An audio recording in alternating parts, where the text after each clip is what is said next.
There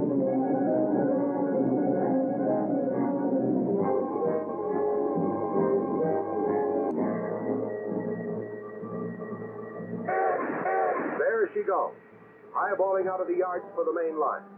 Thousands of tons of concentrated locomotive pulling power, moving merchandise, food, and raw materials to destinations in half the states in the Union. She's heading for the East Coast. She's bound for Point South. She's pulling for the mountains on her way to the shores of the Pacific. She's rolling toward the plains of the great Southwest. Countless cities, towns, and country places wait for the freight she is hauling. And she'll get it there. She's been getting it there for more than 100 years, since the day in 1830 when the tiny locomotive's best friend began hauling cotton from the plantations around Charleston, South Carolina. She's getting it there today, over thousands of miles of track, hauling the material to feed and clothe and build a nation. Yes, the freight will reach its destination all right, because a great team of railroad men are working together day and night to make sure the freight will go through on schedule. Men like these, men like you. You are the engineers and firemen, the yard conductors, the field men and tin men. You are the men in the retarder towers, the men who handle the classification controls on the crest of the hump, aided by the advanced train consists, by teletype, which speed up the operation. You are the yard men of the nation's railroads, the master magicians who can pick up a yard full of cars like a deck of cards and deal them out onto the right tracks in the right order, in the right combination, at just the right time. You have as much to say about that farm machinery reaching the farmers as the men who made it. This man, with his knowledge of engineering, designed it. This man, with his knowledge of tools, put it together. And you, with your knowledge of switching, put it in the right place, in the right train, to reach its destination in the fastest time, in perfect condition. You're proud of that skill of yours. And why shouldn't you be?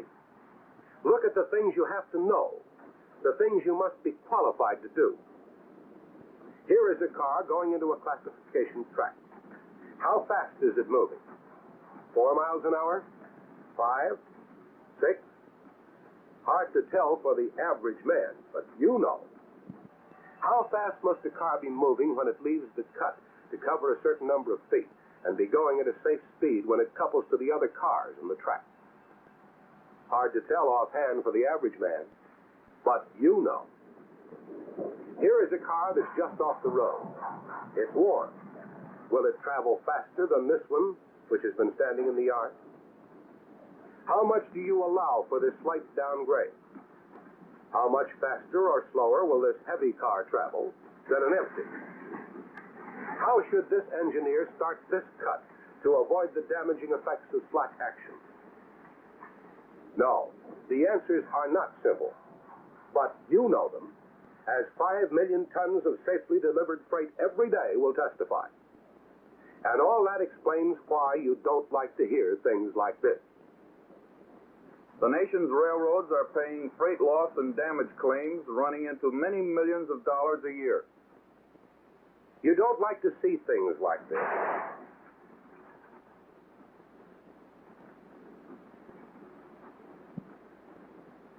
Or like this.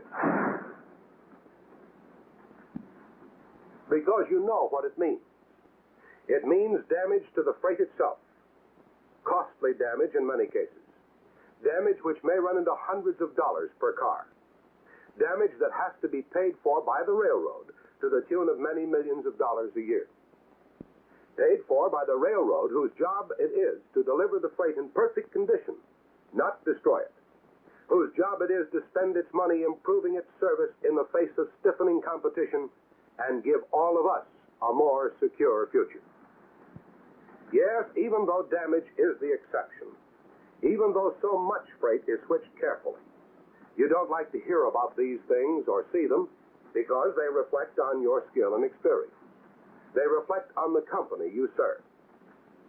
Damage caused by rough handling doesn't always stop with the freight itself. Rough handling means damage to equipment, car bodies strained and broken, the service life of the car shortened. Journal waste grabs are often caused by overspeed impacts, which result in a condition that may become painfully evident later out on the road when the train has to be stopped for a hot buy. If caught in time, it may be serviced or the car may have to be set out on the siding. Who pays for the delay? The railroad. The railroad that depends for its business on customer goodwill, on its ability to get the freight through on time and safely. The railroad that every day faces stiffer and stiffer competition from other forms of transportation that are doing their best to provide better service than the railroad and thus make your job less and less secure. There are few businesses where so much depends on everybody doing his level best as it does in railroading. Only when all its men work together can the road succeed and prosper. And only when your road prospers will you prosper and be able to enjoy the security you want for yourselves and your families. Of course, we all know that much of our freight loss and damage is the result of improper packaging and loading. And yet we cannot place all the blame here. For shippers the country over are spending large sums of money each year experimenting to find better ways to package their products, better ways to keep their shipments secure. We know that still other factors are responsible for much of our loss and damage. Careful investigations have shown that the principal cause is severe shock resulting from rough switching. No, you don't like to hear these things because you're railroad men skilled in your particular job. And you don't have to hear these things because these things don't have to happen. This is no problem beyond the range of your knowledge. Here are the things you know. Here are your weapons against damage caused by rough handling. To begin with, you know your yard layout. You know the track conditions. Do the lead tracks have the same grade all the way? Are there any sags or other conditions that slow cars down or speed them up? You know the work to be done. If you are alert and pay close attention at all times while movements are being made, you will always keep well out of reach of trouble. You know the importance of coupling cars at speeds no greater than 4 miles per hour, no faster than a brisk walk. Experience with impact recorders shows that coupling speeds over 4 miles per hour spell danger and possible damage to both freight and car. There doesn't seem to be too much difference between 4 miles per hour and, say, 6, does there? But from your experience, you know that the destructive force of impact is many times greater than the proportionate increase in coupling speed. This chart shows how the destructive force of the impact increases as coupling speeds increase.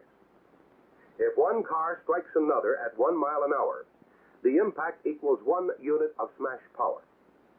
At 2 miles an hour, however, the effect of the impact is not 2 units of smash power, as many might suppose, but 2 times 2, or 4 units.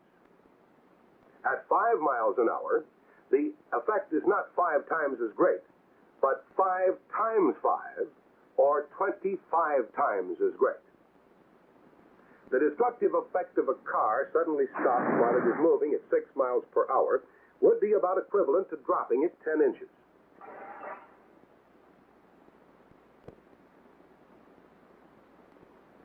At 10 miles per hour, it would be equivalent to a drop of 3 feet, 4.5 inches. So even a slight increase in coupling speed may spell the difference between safe switching and dangerous switching. Even the best loading methods will not keep the load from shifting and breaking up under overspeed impact.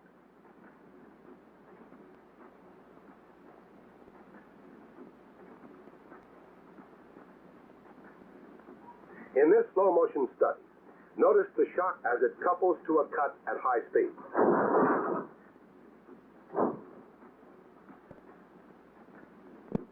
You have also seen the effect of overspeed impacts on the equipment itself. How long can even the sturdiest car stand up against handling like this? The draft gear cushions only part of the shock. The car and its plating take all the rest of the shock. In this slow-motion study, notice the shock waves along the roof of the car as it couples to a cut at high speed.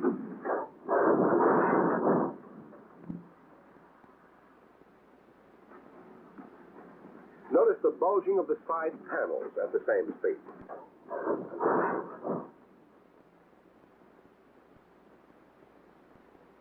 Quite a difference between this and what happens when coupling is done at the safe speed of 4 miles per hour or less.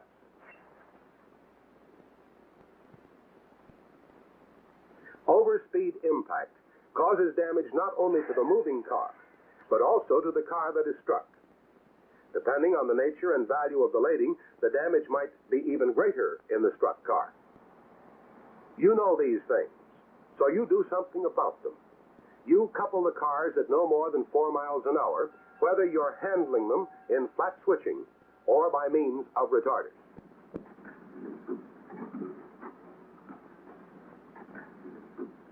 This is called a car retarder, but actually it keeps freight moving faster through scores of big railroad yards where incoming cars are switched and made up into trains for many different destinations. You have discovered that cars roll much faster in hot weather than in cold.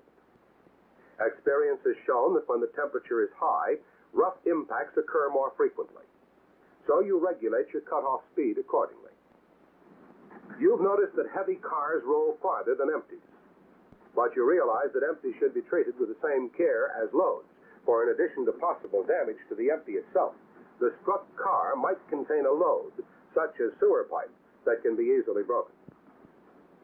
As an engine man, you know other things too, such as the importance of adjusting the slack while pulling or shoving a long cut of cars.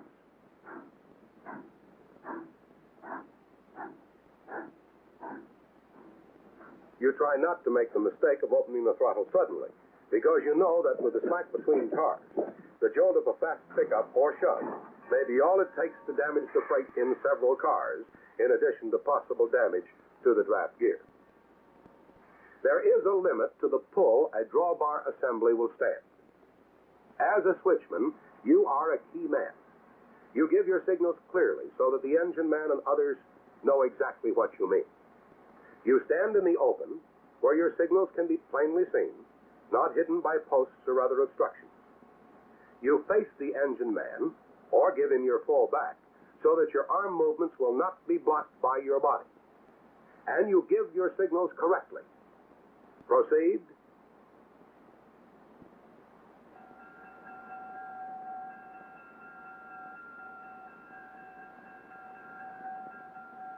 Reduce speed.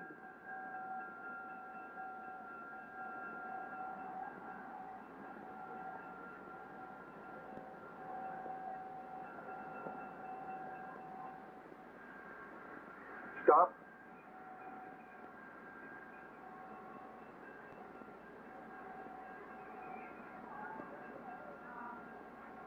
Back up.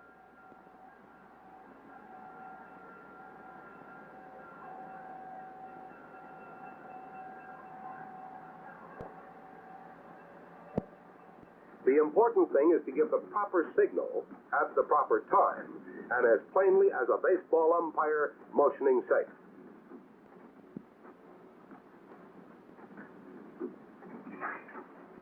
You have found by experience that proper signals give the engine crew ample time to comply, and that except in real emergency, you avoid the necessity of giving violent stop signals or washouts, which may give the cars a damaging jolt.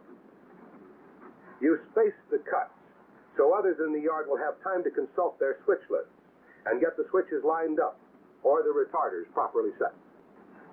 In flat switching, you know that because of less slack action, small cuts are handled more efficiently than long cuts. Fewer stops, starts, and jolts. Less risk of damage to the freight. You see that switches are properly lined up, so there's no danger of derailment. And you look at the switch point to make sure it's in proper position. You make sure, when classifying, that switches are properly set up for cuts, because you know that when cars go wrong, it means more trimming and rehandling. You switch cars so that they will not foul another track and be sideswiped or be cornered by a following cut. Yes, these are the things you know about switching. These are your special skills. And you understand the importance of using them. You know that a shipment may have to pass through many yards before it reaches its destination. You realize that carelessness on the part of any one individual in the great team of railroad men handling this freight could undo the good work of all the men who handled it previously. You realize the importance of safe car handling. You know that without safe handling, speed means nothing. Does the consignee of this damaged freight care one iota that when you banged the cars together, you were trying to save a move? Nothing was saved, certainly not the freight. There was damage to equipment also. Can you excuse yourself to the manufacturer of this damaged freight by telling him that when his car stopped short, you tried to save a move by driving it in?